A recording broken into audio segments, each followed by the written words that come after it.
the uncomfortable truths about expats and migrations that today we are going to cover those.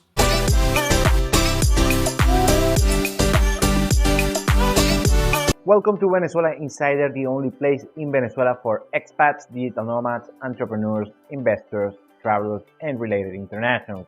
For more information, venezuelainsider.com. Today we are talking about the six, uncomfortable truths about being a migrant, being an expat. Nobody mentions.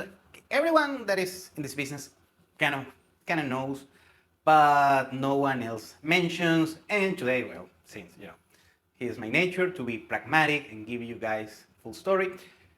The six uncomfortable truths about migrating and expats. So let's start. Number one is that migration is for the rich, and sounds a bummer. And you see, regardless of the country that you are, you see a lot of migrants and expats and such. But for most part, the governments and the people, they only want the rich expats, the rich migrants. And this is not difficult to prove if you read all of the legal ways in order to becoming an expat or becoming a migrant on any given country, especially on the first world countries, the more developed countries, OECD nations. You see the ways in order to legally be on those countries is by investing, maybe going to school over there, getting a student visa that usually costs a lot, not the visa, but getting the visa because these universities tend to be very expensive. Also, you need some income, proof of wealth, and of course after the descendants and such. But regardless of that cases, any legal way to migrate into a country usually takes money, takes wealth, and this is an uncomfortable truth that nobody mentions. And if you live in a more developed nation or a not so developed nation, but you see a bunch of, let's say, migrants that are not rich, usually they did it on irregular channels, and they were the few amongst the people that truly wants to go to your country. Let's say, for instance, in this case, the United States, you see millions or migrants that are economic migrants, and you see the cliche, they work on construction or gardening or other low-level skill jobs, and you think, coming to the United States is easy, in this particular case, the United States. And what happens is that usually those people are just the few amongst the many millions that still want to go to the country and your country, and they cannot achieve reaching to such country. That leads to number two. People don't like poor people. And this particular case goes, and when I'm doing this, these uncomfortable truths, you have two levels. You have the bureaucratic level, that the laws that were applied, they were developed by bureaucrats on any given country about migrating, and the street level people. On most cases, usually the population, more than half any given population on the street level, they actually kind of like migrants, or they don't mind about it. They're just a big minority. This cohort of people usually are kind of a racist, xenophobes, but most people just don't care about migrants. But on the bureaucratic level, these laws are set by bureaucrats. They don't know much about economics or anything, and it's mostly political because usually the migrants are scapegoats for anything bad that can happen in any given country. Usually the right-wing politicians are the ones anti-migrating.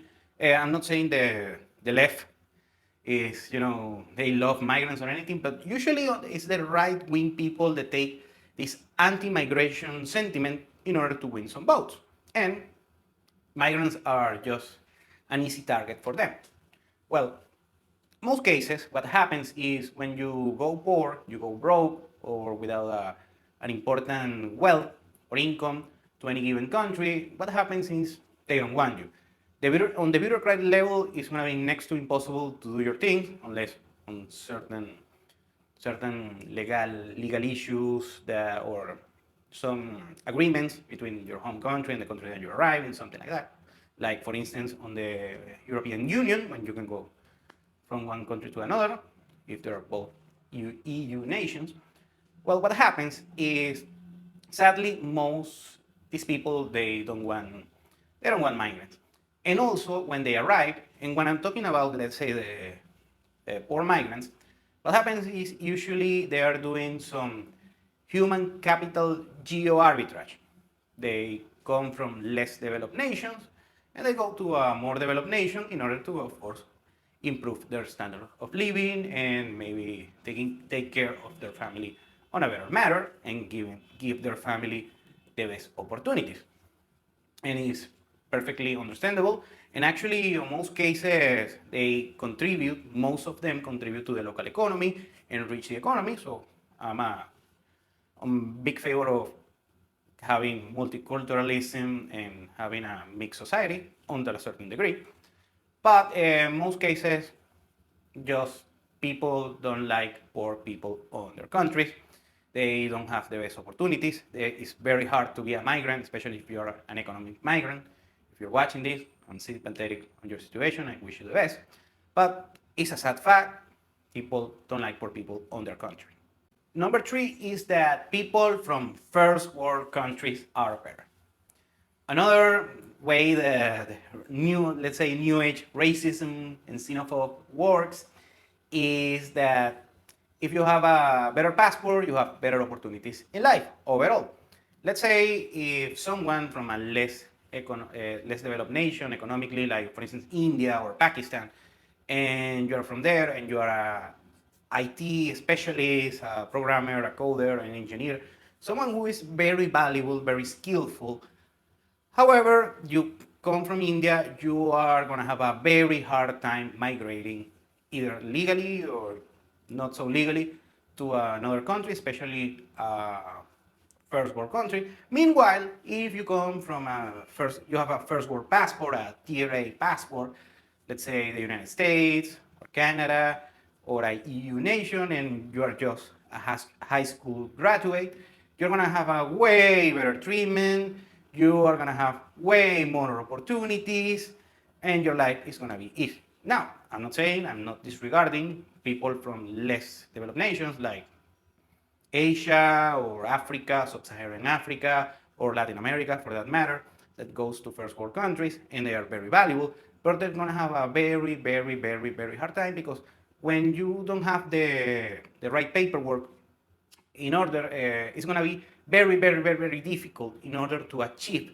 the opportunities that the country that you are arriving to has to offer to the overall population. So it's a sad fact that it's like this novel, this book from George Orwell, The Animal Farm. All animals are equal, but some animals are better than the other animals, or something of that nature is the quote, and sadly it is. People from the first world are better than people from the third world. Number four, and this is a very hard pill to swallow, migrants are less than human beings. And this is awful to say, believe me, but it is what it is. You see the treatment of migrants that come from less developed nations, for instance, the people who migrate to the European Union or the people who migrate to the United States by the Mexican border. Many cases they can get treated like animals, and this is not an overstatement. You watch it over the news, how they have it on cages sometimes like animals. The families are separated, and actually on this day, on this week, I saw like a floating prison from the UK has for migrants from Africa that come from Africa and Middle East, I believe, that they come from by sea to the United Kingdom, and they put it on these floating prisons that something barbaric just to see. And of course, the United States has a lot of issues on that regard, on the human rights of migrants. So these people basically have no rights. A dog in the United States has better rights, legal rights, than an illegal alien. And just the illegal alien, that is actually how on the legislation, the migration legislation, is what you read. Illegal aliens, that's what they think, some random bureaucrat about you if you migrate to the United States with no money. So it's a sad fact, and believe me, it's something that as human beings, as a society, we should strive to get better. Number 5 is that women have better treatment. What happens is when you're migrating, and if you are a female that migrates, especially if you are a single and you are relatively young, you're gonna have more opportunities. First, it's gonna be easier to find a job, the first job that you need in order to cover your basic expenses when you arrive to a new country. Also, you're gonna have more opportunities, you're gonna have more shots, you're gonna have a lot of free plays on your new home. Can be job opportunities, maybe residency opportunities. In some cases, maybe you most likely you're gonna meet someone with a higher socioeconomic level that is gonna help you. Let's say if you don't have the paperwork, you get the paperwork. And if you are financially uncomfortable, most likely it's gonna be the case when you're a migrant and you arrive to this new country. That's gonna help you a lot. I've seen many cases on that regard. So women get better treatment when they are migrants. And number 6 is that your descendants are the ones that are going to reap the benefits. Well, of course, you can, let's say, arrive young, if you're an economic migrant, of course, to another country and work very hard. And what happens is that you're going to be working, it's going to be unfair because you're going to have to work hard in order to get less benefits than the people next to you on your destination. And it's going to take a lot because you don't have a network and you're going to start building it from scratch, of course. You don't have wealth, so you don't have equity on that country. You don't have social security, you don't have access to credit, and if you do, it's going to be on a higher interest rate. So you don't have no network, no equity, no nothing, and you have to start from scratch. And it's going to take a long time doing it. Now, of course, some people get lucky. This is not a blanket statement for most part. So eventually, you're gonna have a family, have kids, and such. And those kids are the ones when they are already growing up. It's the ones who are gonna start reaping the benefits, access to better education, better healthcare. When you start to building some wealth, let's say you buy a house or something, they're gonna have a house. They're gonna integrate to society. They're gonna learn a couple language, hopefully, and they're gonna have the opportunities. They're gonna reap the benefits of your migration. The next generation is gonna have better opportunities than the ones that you did. On most cases, some cases you arrive to a country, a couple things you work hard, of course, and a couple things that are out of your control happens and go your way, and you can be, thriving on your new country. But most cases are your descendants are the ones that are gonna reap the benefits. So I know this is a uncomfortable topic to discuss, but please, I want to read your comments below. Thank you for watching Venezuela Insider. Please like, share, and subscribe. Follow us on social media. If you want to work with us, VenezuelaInsider.com. Thanks again, and have a nice day.